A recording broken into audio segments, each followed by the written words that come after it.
अस्सलामुअलैकुम दोस्तों, गर्मियों में सल्तनत के बेशतर इलाकों में ज़्यादा दर्जा हरारत की वजह से गाड़ियों में आग लगने के वाक़यात में नुमायाँ इजाफ़ा होता है, जिसके नतीजे में इंसानी और मादी नुकसान हो सकता है।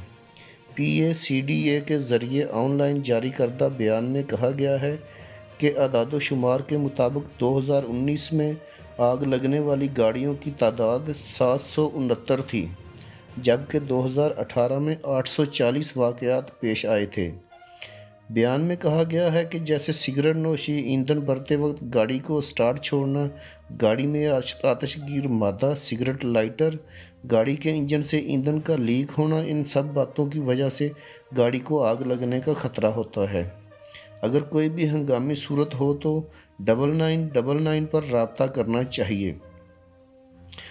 वज़ारत सेहत ने आज सल्तनत में 699 कोरोना के मस्बत केसों का ऐलान किया है, जिनमें 334 ओमानी और 355 रहायशी हैं, जिससे सल्तनत में टोटल 18,887 कोरोना के मरीज़ों की तादाद हो गई है।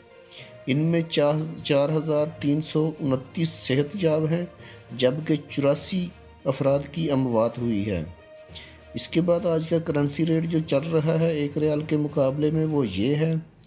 पाकिस्तानी 425.97 पाकिस्तानी रुपये, इंडियन 195.99 और बांग्लादेशी 220.72 है एक रियाल का रेट। आज का जो गोल्ड रेट है वो ये चल रहा है 24 कैरेट 1 ग्राम 21.25 ओमानी रियाल, 22 कैरेट 1 ग्राम 19.48 ओमानी रियाल, 21 कैरेट 1 ग्राम 18.61 ओमानी रियाल, जबकि 18 कैरेट 1 ग्राम का रेट 15.95 ओमानी रियाल है। दोस्तों, वीडियो अच्छी लगी तो लाइक करके चैनल को सब्सक्राइब ज़रूर कर दीजिएगा, ताकि आने वाली इन्फॉर्मेटिव वीडियोज़ आपको वक्त पर मिल सके। अल्लाह हाफिज़।